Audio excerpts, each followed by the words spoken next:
Hi, hey, hello. Today we are gonna go over doming and coning and why you wanna be mindful and try to be cautious with avoiding these things during pregnancy. Afterwards, we're gonna go over a breathwork routine that allows you to learn how to activate your deep core so you can avoid doming and coning when you are training and you are doing more specified core work. So first and foremost, what the heck is doming and coning? Doming and coning refers to the visible bulging or ridge that appears along the midline of the abdomen when there is excessive pressure on the linea alba.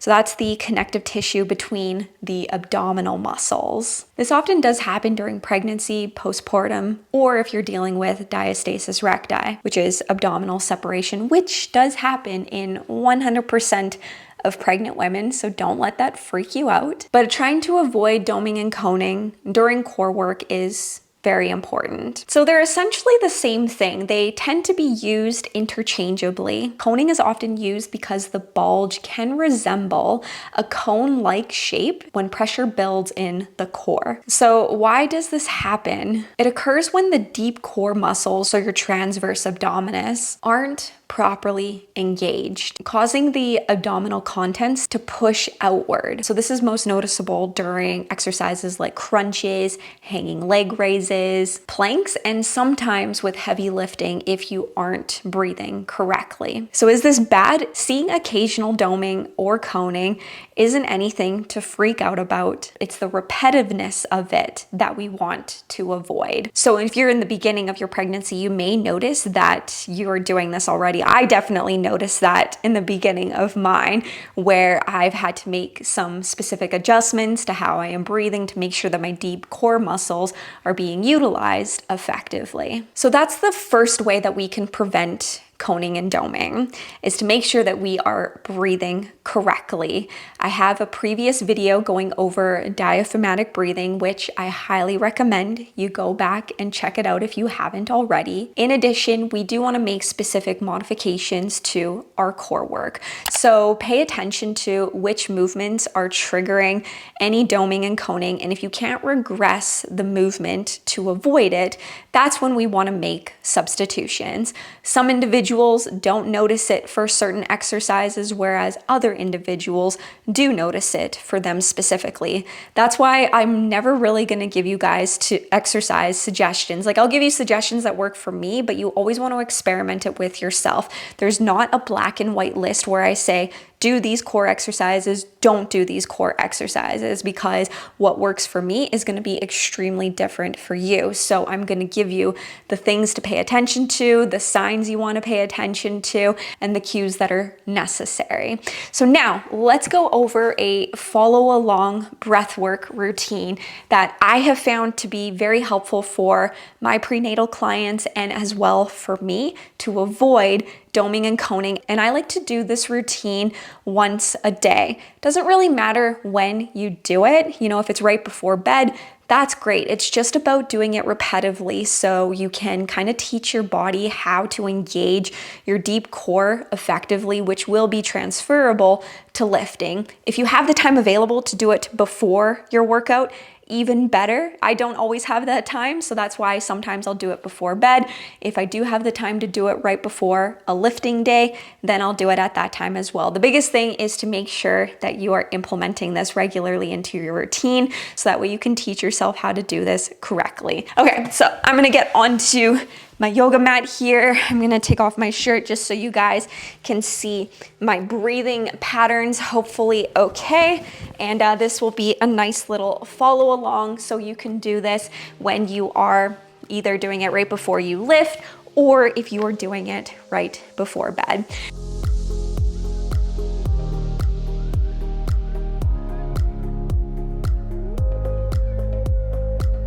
So what I like to do first and foremost is just get into a kneeling position. So we're gonna progress up from here, and we're gonna do some 360 breathing. So I like to have, maybe I'll sit this way. I like to have one hand on my hip, one hand on my stomach, and we're gonna breathe in, and make sure you go watch that video for more detail about this, but we're gonna breathe in and try to fill up our ribs and our stomach.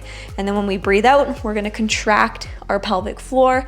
Then again, when we breathe in, we're gonna relax our pelvic floor. So we're trying to create that connection breath and really get used to that first and foremost. Okay, so we're gonna breathe in, we're gonna do 2 sets of 10 here.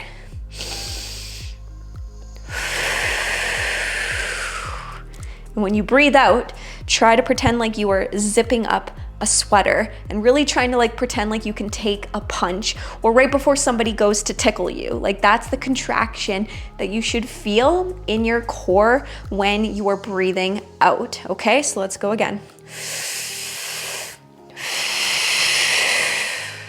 2,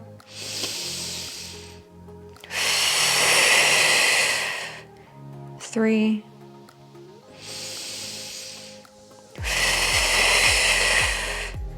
4,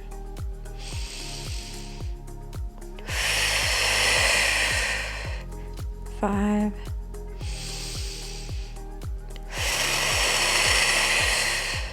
6,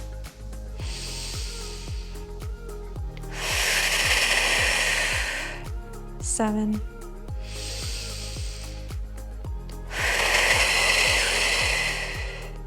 8,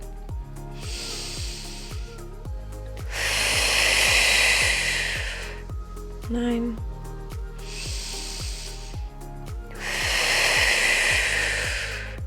10. Okay, we're only gonna do 1 set of 10 for each exercise.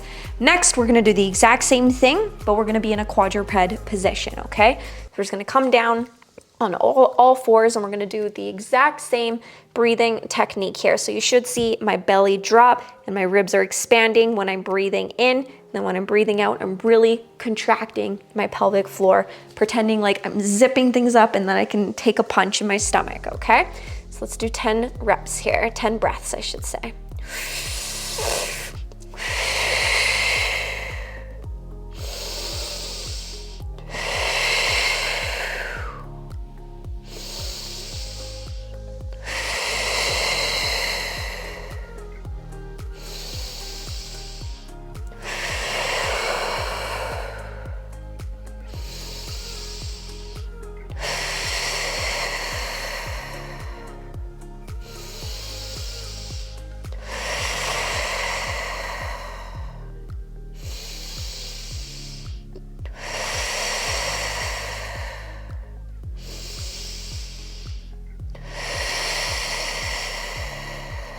Two more.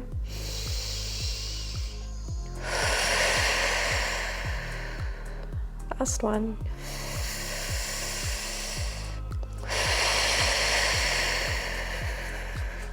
Okay, rest for a second.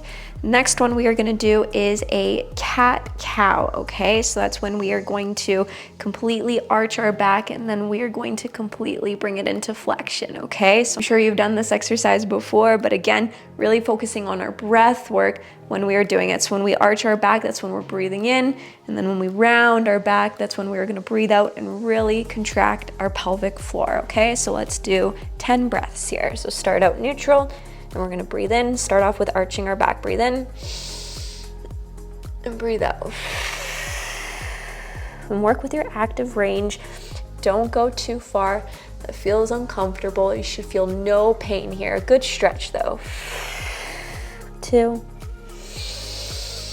Fill up those ribs. Squeeze that core.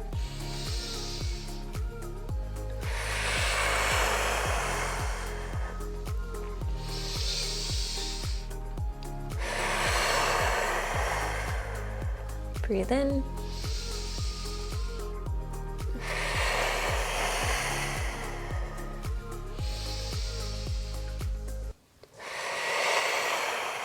Contract. 2 more.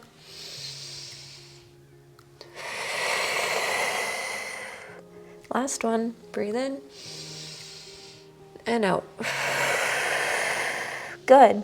All right, the next one we're gonna do is a bird dog, and we're gonna do isometric holds for five breaths on each side, okay? So with the bird dog, it's gonna come, we're gonna be down again in a quadruped position, and we're gonna do opposite arm, opposite leg. Keep your core nice and engaged while breathing effectively. So to keep it engaged prior to us starting the movement, we're gonna just focus on breathing out, relax, and then we're gonna just kind of breathe in, and now we're engaging our core, but you should be able to still breathe. Don't hold your breath here, but keep your core nice and tight, so that way your back stays neutral. So when you extend your arm and leg, I don't want your belly dropping and your back arching. I want that core engaged, okay? So keep it nice and engaged. So breathe out, breathe in, now we're engaged, okay? Opposite arm, opposite leg, let's do 5 breaths here.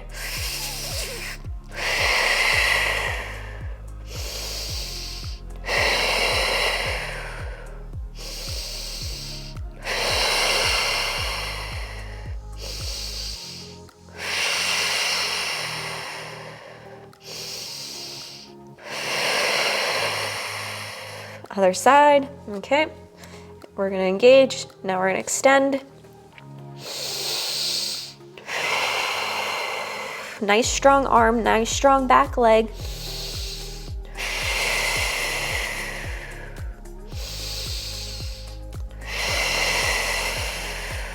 Two more.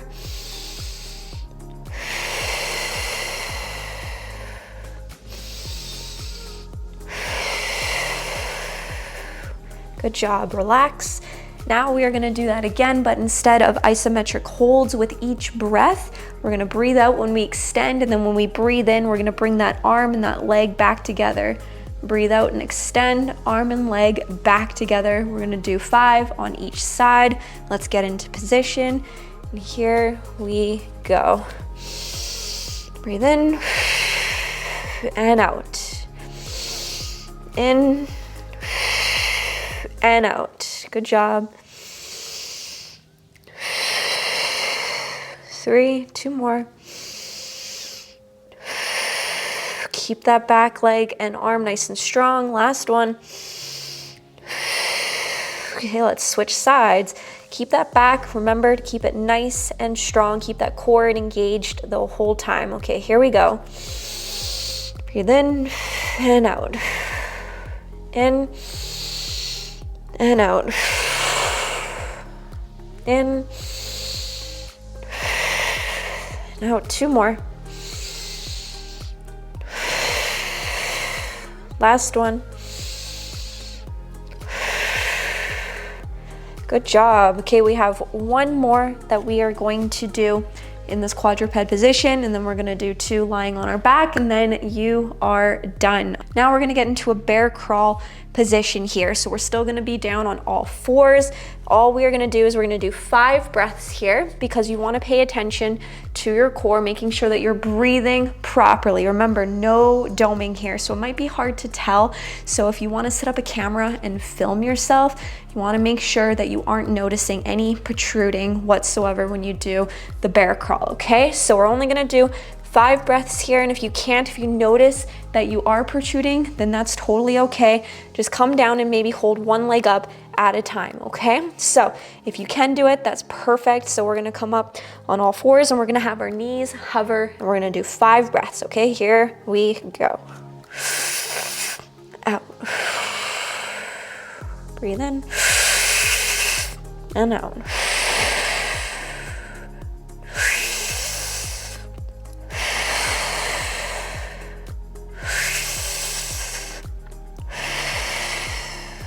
Last one. Perfect. So like I said, set up a camera, make sure that you aren't noticing anything there. Now we're gonna do some dead bugs. I really like dead bugs because you can kind of gauge things for yourself, okay? So I'm gonna have one hand on my stomach and just play with it. Like, do 1 rep first and foremost before you actually do it. I'll show you what a dead bug is though first. So we're gonna have both of our legs up, both of our arms up, and it's basically the bird dog, but you're lying down, okay? Opposite leg, opposite arm. We're gonna extend out, and extend back. But instead of keeping this other arm up, we're gonna bring it to our stomach, okay? So just breathe normally. Like you can probably, like I did this and I could tell, I'm like, oh crap, that's what it is. So when I breathe, like I can feel it, like it's a cone shape right now because I'm not breathing properly. That's what we want to avoid, okay? So that just gives you some really good feedback as to whether or not you are breathing correctly. So let's try that right now, okay? We're gonna do 5 breaths on each side and really make sure that we avoid that, okay? So we're gonna breathe in and out. Now that I'm breathing properly, there's nothing protruding anymore. So that's why breathing correctly is so important, okay? So let's go back, 5 breaths on each side.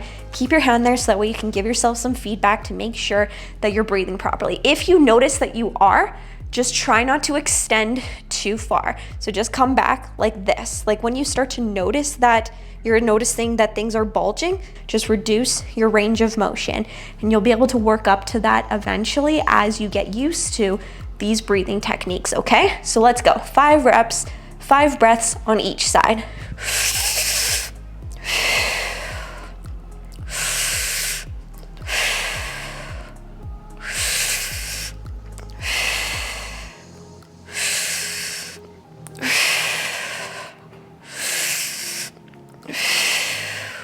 Good job. Other side, other hand on stomach to give you feedback here. Opposite arm, opposite leg. Here we go.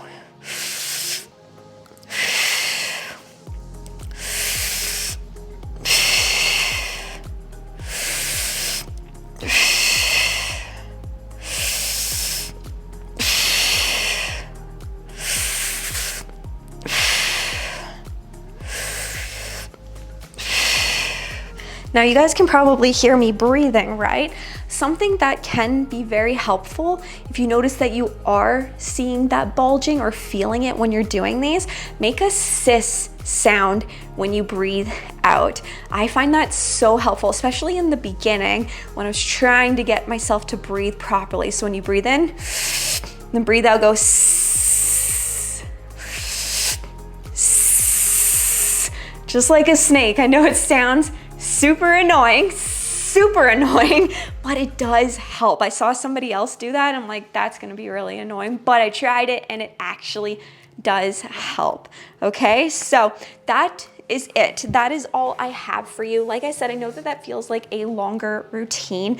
Do what works best for you. If you can only do this 3 days a week before bed, that's okay. If you can do it every day, even better.